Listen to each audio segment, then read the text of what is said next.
के अंदर तबाही हुई है और किसी स्कूल का ये मंजर देखते नहीं बनता।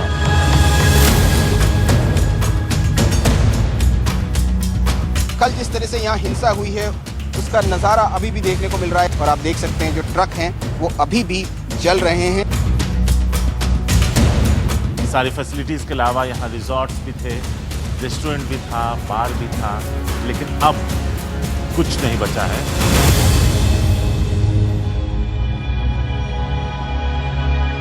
रोहतक के सेक्टर 14 में गन्नौर से आनंद पटेल, सोनीपत से मोहम्मद मुरसलीन के साथ शाहरुख खान।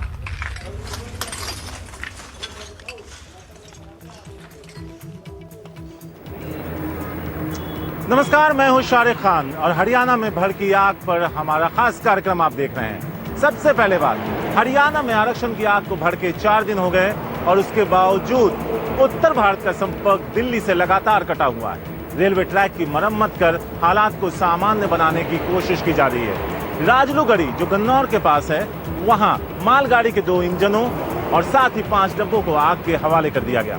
वहां से ये ग्राउंड रिपोर्ट। इस वक्त हम राजलूगढ़ी रेलवे स्टेशन पे मौजूद हैं और इस ट्रैक पर अगर आप नजर डालिए तो ऐसा लगता है जैसे कोई सांप चलकर जा रहा हो। वजह साफ है, यहाँ पर 2 इंजन और 5 बोगियों को आग के हवाले कर दिया गया और उस आग की तपिश की वजह से ये पूरा ट्रैक खराब हो गया है। मोहम्मद मुरसलीन हमारे साथ हैं। हम आपको बता दें कि जो बाएं तरफ का ट्रैक है इसे बदला जा चुका है क्योंकि इसकी भी हालत कमोबेश यही थी। ये अंबाला रूट है, दिल्ली अंबाला रूट जो जम्मू अमृतसर तक जाता है और ये एक लाइफ लाइन है इस पूरे रूट का। 19 तारीख से ट्रेनों की आवाजाही बंद है। यहाँ पे हम आपको दिखा दें कि इस ट्रैक को यहाँ से काट कर अलग किया जाएगा और फिर जो दूसरा सिरा है जहाँ से ट्रैक लहराता हुआ चला आ रहा है, क्योंकि इस पे इतनी ज्यादा तपिश पड़ी आग की वजह से कि ये पूरी पटरी पिघल गई है। यहाँ इंजीनियर्स लगातार काम कर रहे हैं, कोशिश की जा रही है कि रिस्टोरेशन वर्क जल्द से जल्द पूरा किया जा सके ताकि इस रूट पर ट्रेनों की आवाजाही की जा सके। कितना वक्त लग जाएगा, क्योंकि जो हम हालत देख रहे हैं वहां पर भी उसे ज्वाइन करने का काम चल रहा है। एक पटरी आपने बदली है, दूसरी पटरी बदलने का काम चल रहा है। हाँ, दूसरी पटरी भी 1 घंटा के करीब लगेगा बदलने में जी। उसके बाद ये रास्ता क्लियर होगा। रास्ता क्लियर होने के बाद ये ऊपर से जो इलेक्ट्रिक वायर्स हैं वो भी टूट गई, उनको ठीक किया जाएगा। उसके बाद ये हीट इस पे ट्रैफिक संभव हो पाएगा। इसमें वक्त लगेगा फिर। अभी थोड़ा सा बताना मुश्किल होगा, थोड़ा मुश्किल होगा बताना, पर काम जारी है और उम्मीद है जल्दी ही हम इसको कर पाएंगे। शुक्रिया। तो यहाँ पर जैसा बता रहे थे ये सीनियर इंजीनियर हैं, इनका कहना है कि वक्त लगेगा। ये रेलवे ट्रैक जो आपको मुरसलीन अपने कैमरे से दिखा पा रहे हैं, इसे उठाकर उस तरफ लगाया जाएगा जहां पर अभी आपने जिस ट्रैक को देखा, जिसकी अगर सीधाई में देखें तो वो खराब हो चुकी है। जैसा जी जी, ये भी डैमेज हो चुका है सारा, स्लीपर सारे डैमेज हो चुके हैं। अच्छा, इसके इंजीनियर साहब का कहना है कि जो स्लीपर्स हैं जो बीच में ये सारे डैमेज हैं, क्या इनको भी बदलना पड़ेगा आपको? इनको भी बदलना पड़ेगा। उनका कहना है कि यहाँ मुरसलीन को बताएंगे दिखाने को, ये जो पूरा है इसे ये स्लीपर कहते हैं। इनका कहना है कि ये सारा इन्हें यहाँ पर बदलना पड़ेगा। अब इस पटरी को अब यहाँ से उठा करके इस तरफ लाया जा रहा है ताकि इसको ट्रैक पर फिक्स किया जा सके। मोहम्मद को बोलेंगे अगर वो हमें पीछे की तरफ दिखा पाए, जिस पटरी को बदला गया है यहां पर इसे ज्वाइन करने की कोशिश की गई है जिसमें कामयाबी मिली है। हम यहां बता दें, एक तपिश जिसने पटरियों को पिघला दिया था और दूसरी तपिश ठीक करने के काम आ रही है। तो दो तरह की आग थी, एक आग जिसने बर्बादी मचाई थी और एक दूसरी आग जो फिर से इस ट्रैक को ठीक कर रही है ताकि इस रूट पर जल्द से जल्द शुरू किया जा सके। हम आपको बता दें कि कल सुबह की घटना थी जहां 2 इंजन और 5 बोगियों को आग के हवाले कर दिया गया था। रिस्टोरेशन का काम यहां पे चल रहा है। अगर मोहम्मद आपको दिखा पाए, ये बिजली का वायर है जो यहां पर टूट गया है। इनका कहना है कि पहले इस काम को पूरा किया जाएगा, उसके बाद इसे रिस्टोर किया जाएगा। मोहम्मद अगर हमारे साथ ऊपर आ पाए, हम उस आपको इंजन की हालत दिखाते हैं। ये 2 इंजन यहां पे मौजूद हैं। एक डीजल इंजन है जो अभी आपके कैमरे पे दिख रहा है, दूसरा इंजन पीछे है जो इलेक्ट्रिक इंजन है। ये पूरा इंजन जल चुका है। अगर हम इसके साथ साथ आकर के आपको दिखा पाए, हम आपको बताते हैं कि 12 बोगियां टोटल फूकी गई हैं। 3 इंजन को आग के हवाले किया गया है, जिसमें से 2 इंजन आपके सामने मौजूद है। अगर इस खिड़की के थ्रू आपको दिखा पाए मोहम्मद बाहर की तस्वीर, जहां रेस्टोरेशन का काम चल रहा है, जिसके बारे में अभी हम आपको जानकारी दे रहे थे।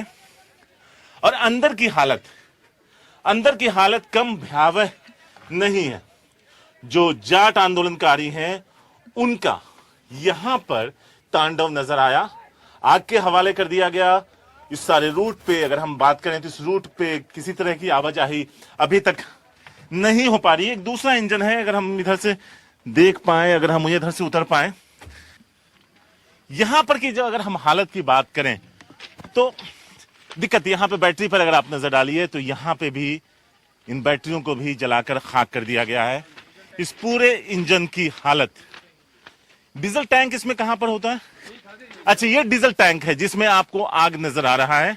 आगे अब हम चलने की कोशिश करते हैं और ये जो हमारे सामने अब जो इंजन है तो ये इलेक्ट्रिक इंजन है।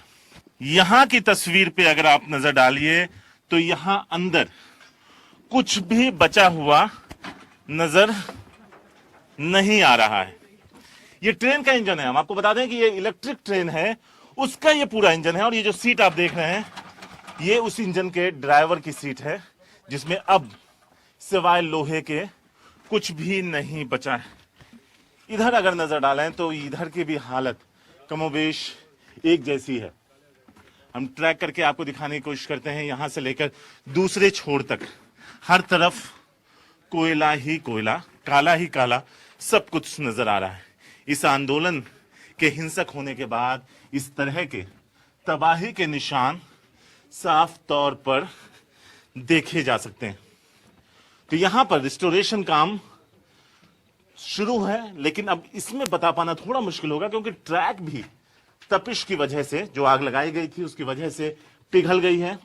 उन ट्रैक्स को भी बदलने का काम चल रहा है। इस वक्त हम जो इलेक्ट्रिक इंजन है उसमें मौजूद हैं। इससे दूर अगर आप नजर डालें तो ये वो स्टेशन है सामने जहां पे इस ट्रेनों को पहुंचना था। इस पर पुलिस का भारी बंदोबस्त है। यहां भी इंजन का ये दूसरा छोर है जहां पे अगर आप नजर डालिए तो हर तरफ आग ही आग, हर तरफ कालिख ही कालिख और हर तरफ सब कुछ जला हुआ। आरक्षण की मांग के लिए शुरू हुआ ये आंदोलन हिंसक हुआ, जिसमें कई लोगों ने अपनी जान गंवाई। कल इसी जगह पे ट्रेनों को जब आग के हवाले किया जा रहा था तो कोशिश ये की जा रही थी पुलिस की तरफ से कि उन्हें समझाया जाए, लेकिन कामयाबी नहीं मिली। इस पूरी जगह की, इस पूरी कहानी की तो हमने कोशिश की है थोड़े लंबे तरीके से पूरी तस्वीर यहां से दिखाई जाए ताकि आपको समझ में आ पाए कि आखिर आरक्षण के नाम पर यहां इस जगह पर हुआ क्या क्या है। मोहम्मद मुरसलीन के साथ शारिक खान, एनडीटीवी इंडिया। और इस पूरे हिंसक आंदोलन में अगर किसी शहर का सबसे ज्यादा नुकसान हुआ तो वो शहर था रोहतक, जहां आज मुख्यमंत्री मनोहर लाल खट्टर पहुंचे। लोगों में भारी गुस्सा नजर आया और गुस्सा इतना ज्यादा था कि मनोहर लाल खट्टर अपना भाषण तक पूरा नहीं कर पाए। रोहतक में हिंसा के कई दिन बाद हरियाणा के मुख्यमंत्री मनोहर लाल खट्टर रोहतक पहुंचे। मंगलवार दोपहर करीब 12 बजे वो पुलिस लाइन से सीधा कनाल रेस्ट हाउस पहुंचे, लेकिन यहां पर जो रोहतक के लोग हैं उनकी भारी भीड़ पहले से ही मौजूद थी और जैसे ही मनोहर लाल खट्टर यहां पर पहुंचे लोगों ने उनके मुर्दाबाद के नारे लगाए। बहुत सारे लोग ऐसे भी थे जो अपने हाथों में काले झंडे लेकर आए थे, तो काले झंडे भी उनको यहाँ पर दिखाए गए। हालांकि मनोहर लाल खट्टर ने यहाँ पर कई घोषणाएं की। उन्होंने कहा कि जो निर्दोष लोग मारे गए हैं उनको मुआवजा दिया जाएगा, जितनी दुकानों का नुकसान हुआ है उनको मुआवजा मिलेगा। इसके अलावा इस पूरे मामले की जांच एक विशेष कमेटी करेगी।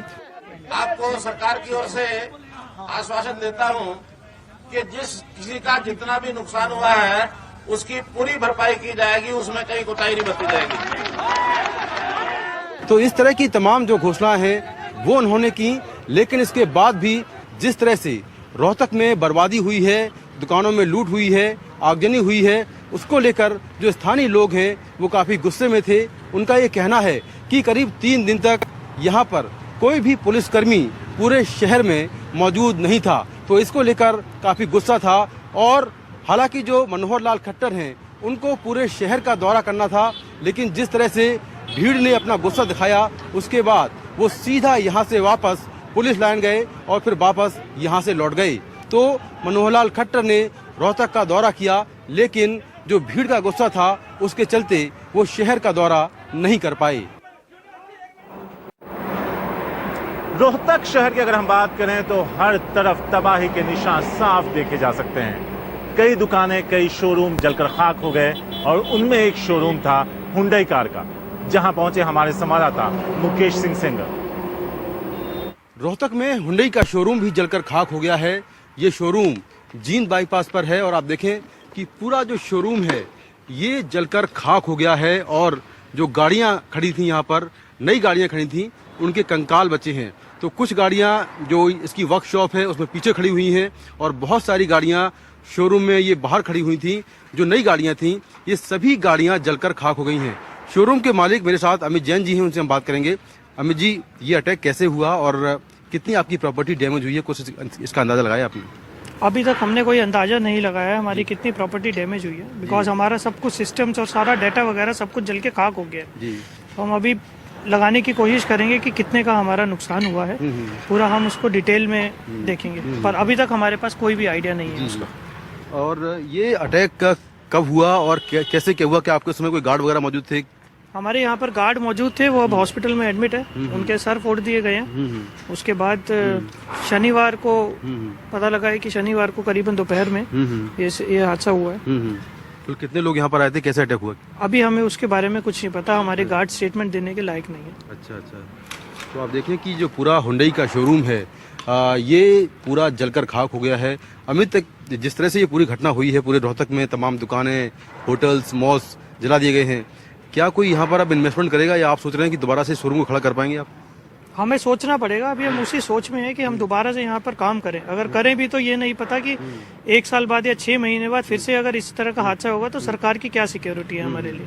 तो हमारे चांसेस अभी कुछ खास नहीं है कि यहाँ पर दोबारा काम किया जाए हरियाणा में। तो मन में एक डर है आपके? मन में बिल्कुल डर है। तो ये अमित हैं जो डरे हुए हैं। इनका जो पूरा शोरूम था ये जलकर खाक हो गया है। दर्जनों गाड़ियां इसमें खड़ी हुई थी और बहुत सारे लोग इस शोरूम में इसमें काम करते थे। और इनका कहना ये है कि अटैक हुआ और अटैक करने के बाद लोग यहाँ पर आए, उन्होंने कुछ गाड़ियां चोरी भी की हैं और बहुत सारी गाड़ियां जो ये आप खड़ी दिख रही हैं ये सारी गाड़ियां जल गई हैं। आप देखें कि काफी बड़ा ये शोरूम था और इस तरह के कुछ और शोरूम हैं रोहतक में जो कि जलाए गए हैं। काफी सारे शोरूम पर अटैक किया गया है। टोयोटा का शोरूम है, शेवल्ले का शोरूम है, वहां पर भी इस तरह से अटैक हुआ है। हालांकि टोयोटा का शोरूम में तोड़फोड़ हुई है और एक या 2 गाड़ियां जली हैं, लेकिन ये जो शोरूम है ये पूरा का पूरा जलकर खाक हो गया है और इसमें नई गाड़ियां, महंगी गाड़ियां बहुत सारी थी और वो सारी इस तरह से जलाई गई हैं। तो अभी यहाँ पर जो इस शोरूम के मालिक हैं उनका कहना ये है कि ना तो यहाँ पर पुलिस पहुंची है और ना ही कोई यहाँ पर पहुंचा। बार बार जो पुलिसकर्मी हैं उनको ये लोग फोन करते रहे, लेकिन रोहतक पुलिस के सभी नंबर बंद आ रहे थे और उसके बाद जो भीड़ थी, उग्र भीड़ थी, उसने यहाँ पर वही किया जो उसके मन में आया। तो पूरा जो शोरूम है जलकर खाक हो चुका है और अब ये सभी वेट कर रहे हैं कि सरकार क्या कदम उठाती है, क्योंकि मन में एक डर है और उनका ये भी कहना है कि वो शोरूम दोबारा खोल पाएंगे या नहीं खोल पाएंगे ये अभी कह पाना मुश्किल है। रोहतक से कैमरामैन अश्विनी के साथ मैं मुकेश सिंह, एनडीटीवी इंडिया। अगली रिपोर्ट दिखाने से पहले हम आपको बता दें कि इस वक्त हम करनाल के करीब खड़े हैं और इस वक्त ये NH1 है जिसे आज सुबह ही खोला गया है। लोगों के लिए एक बड़ी राहत है क्योंकि रेल सेवा बहाल नहीं हो पाई है। तो जो लोग चंडीगढ़ से दिल्ली या फिर दिल्ली से चंडीगढ़ की तरफ जाना चाहते हैं उनके लिए एक बड़ी राहत है। तो अब सड़क पे यानी NH1 जो GT रोड भी कहा जाता है उस पर आवाजाही शुरू हो गई है। अब आपको हम रोहतक की एक और खबर बताते हैं जहां वीटा प्लांट पर हमला किया गया, पूरी तरह से तबाह कर दिया गया। और राहत की बात यह रही कि हम आपको यहां बता दें कि उस प्लांट में अमोनिया था जो पूरे शहर को तबाह कर देने के लिए काफी था, लेकिन वहां के कर्मचारियों और जो अधिकारी हैं उनकी सूझबूझ के तहत ये सारा मामला टल सका। इस वक्त मैं हूँ रोहतक के वीटा मिल्क प्लांट में। इस प्लांट को भी काफी ज्यादा नुकसान पहुंचाया गया है। प्लांट के कई हिस्सों में आगजनी हुई है और बहुत सारी गाड़ियां जो प्लांट के अंदर खड़ी हुई थी वो भी जलकर खाक हो गई हैं। आप सामने जो देख रहे हैं ये काला मिल्क पाउडर है। करीब 2.5 करोड़ इसकी कीमत बताई जा रही है। ये पूरा मिल्क पाउडर बर्बाद हो गया है। मेरे साथ जो इस प्लांट के सीईओ हैं SK वालिया साहब, वो मौजूद हैं, उनसे हम बात करेंगे। वालिया साहब, किस तरह से यहाँ पर लोग घुसे और आपका जो प्रॉपर्टी है वो क्या क्या इसमें डैमेज हुआ है? एक्चुअल में क्या है कि बहुत सारी भीड़ यहाँ पे अंदर आई जी शुरू से डैमेज करना शुरू कर दिया। जी हमारे जो मिल्क बूथ था उसको उन्होंने कैप्चर किया, लूट लिया और लगभग 1 लाख कैश था जो चेस्ट भी उठा के लेके वो लोग, और 3,500 लीटर के करीब दूध अपना घी था उसको लूट के ले गए लोग। और इसके बाद वो अंदर एंटर किए, वहाँ पे गाड़ियों को जलाया। गाड़ियों को जलाने के बाद उन्होंने क्या किया कि हमारा एक पाउडर स्टोर है जिसमें लगभग 5200 के करीब बैग थे। ये जो पाउडर सामने पड़ा हुआ है? हाँ जी, ये जो सामने पाउडर है ये लगभग 125 टन के करीब है और जो इसकी कीमत लगभग 2.5 करोड़ के आसपास है। ये जला दिया गया है जो मतलब किसी भी काम का नहीं रहा है। उन्होंने क्या किया कि इसको आग के हवाले कर दिया और लगभग 3 दिन तक इसमें आग लगी रही। फायर ब्रिगेड भी आई लेकिन वो थोड़ी लेट मिली, हमें 8 घंटे बाद मिली। ये भी सुनने में आ रहा है कि जो आपका ये अमोनिया का जो सिलेंडर लगा हुआ है 3000 लीटर का, यहाँ तक भी आग पहुँचने वाली थी। अगर यहाँ तक आग पहुँचती तो क्या होता? हाँ, इसके लिए हमने प्रशासन से बहुत मांग की। एट लास्ट कल शाम को हमें करीब 1 बजे 2 JCB की जरूरत थी। वो आई, उन्होंने अंदर से जो जलते हुए पाउडर था उसको बाहर निकाला और अपना फायर ब्रिगेड ने जो क्या अपना पानी से उसको ठंडा किया।